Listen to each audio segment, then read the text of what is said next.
So it's time for another net worth update video, and we're going to take a look at the month of September. There has been a lot of moves throughout this month. Savings has been boosted, but some market portfolios has gone down. We're going to go deep as to why some of my numbers are like that and what I'm actually going to do for the month of October. But before we begin, welcome back to the channel. If you are new here, my name is Dredd and I post personal finance and dividend investing videos and pretty much anything related to money. If that is the content that you are looking for, then definitely subscribe to the channel, hit that notification bell, and then like and then share this video. Now with that out of the way, let's get back to the main thing. So here we are on my Google spreadsheets. As you can see, I have the entire column of September highlighted. So first, let's go over my cash positions. Checkings number one is basically just Wells Fargo checkings and savings combined. So I have $321.15 overall. Now for my savings, I have Yoda here, $7,067.60, which is an increase of $500 or around roughly that area compared to last month. So those are pretty much my cash and savings. A lot of kind of like increase, I would say, compared to like last month.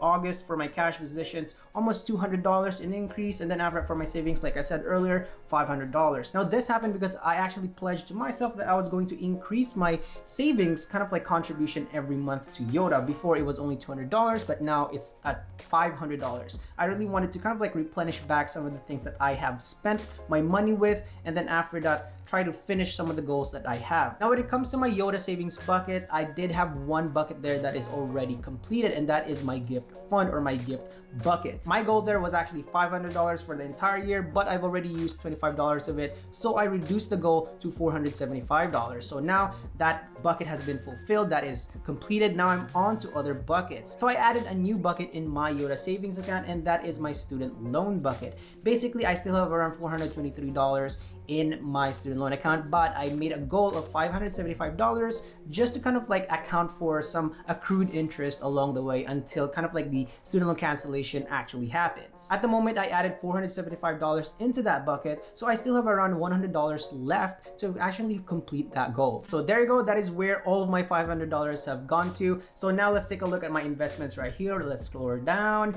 There you go. At September, for TD Ameritrade, I have $2,474.32. And then for Webull, I have $7,861.94. For Public, I have $64.72. So my total overall stock market portfolio is at around $10,400.98. Before we go into the commenting section for my stock market, let's take a look at my cryptocurrency portfolio here. Coinbase at $7.94. And then we got Qcoin here, $693.85. Wallets, $51.65. This is still pretty much my Ethereum in MetaMask, and then my BNB in my Trust Wallet account. Now, CeFi right here, there is none anymore. Cake DeFi here is now at $160.15. So overall, my cryptocurrency portfolio is at $1,028.24, a total investment of $11,429.22.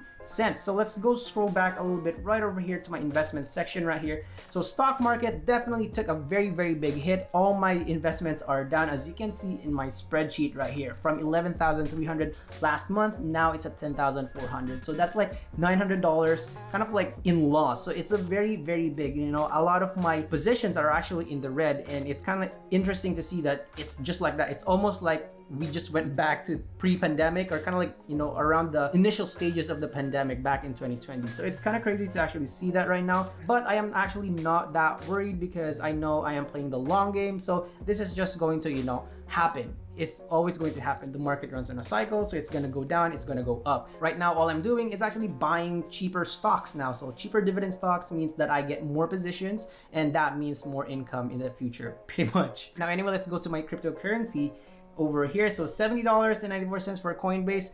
Unfortunately, all these things are actually going to go down almost the same as in the stock market, but luckily for Qcoin here, it actually increased around $3. So while that's, you know, that's not a big deal, it's just kind of like a good and positive kind of like point of view to say the least.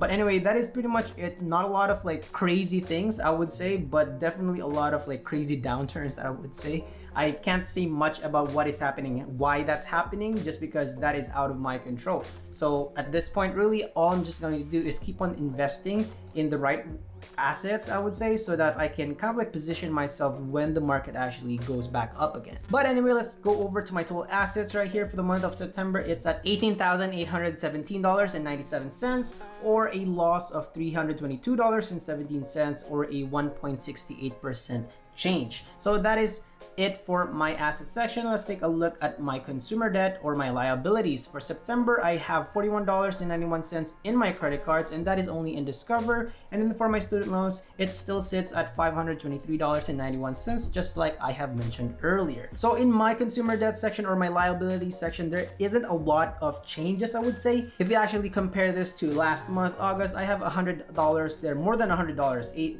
close to $200 really, but now it's gone down. And I did say earlier that there were a lot of moves that happened throughout the month of September, and it's because for the last week, I believe, of September, around last week, or third week of September, we went to Disneyland. So all the expenses that kind of like we had there, I had to put it on my Discover credit card. What's very interesting about this kind of like trip is that we actually didn't spend a lot for our tickets there. Tickets to Disneyland is around $100 per person. If you have the park hopper, that bumps up to like $150 something dollars. So we didn't want to spend that much money and for the entire family. So it was us siblings that actually went there. So it was just three of us siblings that went there, and then we got in because we knew somebody who actually worked there. This person wasn't going to use their free tickets for the entire year, so they just decided to just give it to us. So we just decided to take it, and then after that gave her some gift cards instead.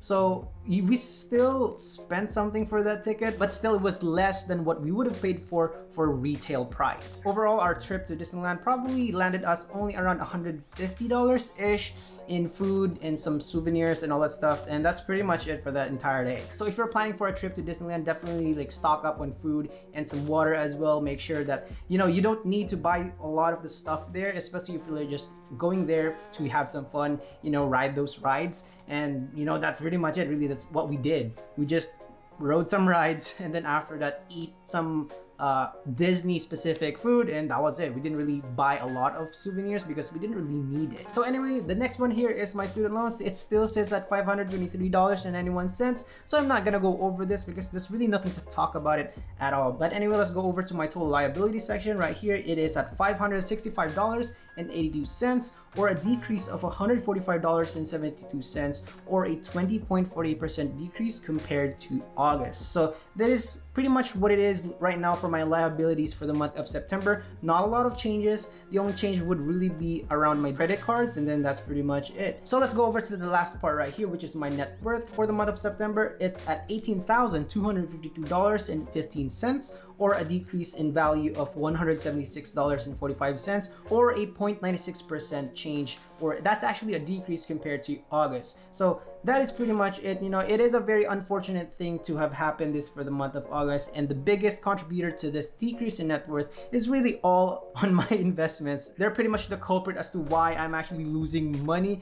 But you know what? That is just how it is. If you're an investor, it's going to happen. You're going to lose money at some point, but if you're actually sticking out to it, you're just going to hodl. You're always just going to kind of like increase it at the the right time. The market always goes up. It just really experiences downtrends. As what they're saying right now, it is in a recession. So that's just something that happens. I really can't comment much about it.